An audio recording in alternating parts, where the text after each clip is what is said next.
শীত আসলে নানা রকম বাহারি সবজি দিয়ে অনেক মজার মজার তরকারি রান্না করা যায়। আজকে তৈরি করে নিব দেশীয় স্টাইলে চিকেন চাইনিজ ভেজিটেবল, খুবই অল্প উপকরণে আর অল্প কয়েকটা সবজি দিয়েই।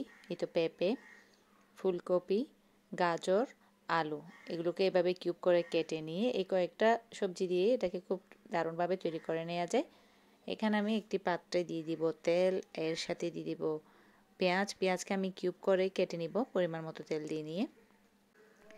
কিউব করা পেঁয়াজ আর কাঁচামরিচ দিয়ে দিচ্ছি, এরপরে একটু দিব রসুন আদা বাটা, এরপরে দিব এখানে হলুদ গুঁড়ো, আর এখানে কোনো কাঁচামরিচ বাটা বা শুকনো মরিচ গুঁড়ো এগুলো কিছুই দিব না। একটু গরম মশলার গুঁড়ো দিব আর একটা ম্যাগি মশলা দিব, দিয়ে এখানে এটাকে ভালোভাবে নেড়ে চেড়ে এখানে কেটে রাখা মুরগির বুকের মাংসটুকু এখানে দিয়ে দিব। এটাকে যদি মুরগি যদি অ্যাভেলেবেল না থাকে হাতের কাছে তাহলে ডিম দিয়েও করা যেতে পারে।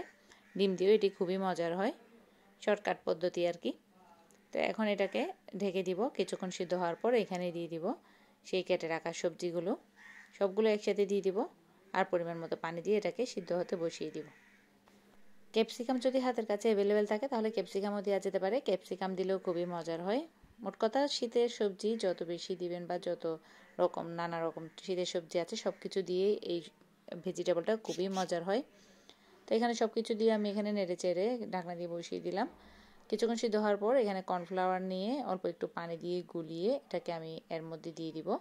অবশ্যই ভালোভাবে গুলিয়ে দিতে হবে যাতে এটা জমাট বেঁধে না যায়। গুলানো পানিটা এখানে দিয়ে এটাকে আরও কিছুক্ষণের জন্য আমি সিদ্ধ হতে বসিয়ে দিব, তবে একেবারে পুরোপুরি নরম করে ফেলবো না। চাইনিজ ভেজিটেবলের এটাই হচ্ছে বিশেষত্ব, একটু এটা একেবারেই শক্ত থাকবে না আবার একেবারে নরম হয়ে গলেও যাবে না, এমন থাকা অবস্থাতে এটাকে নামিয়ে নিতে হবে।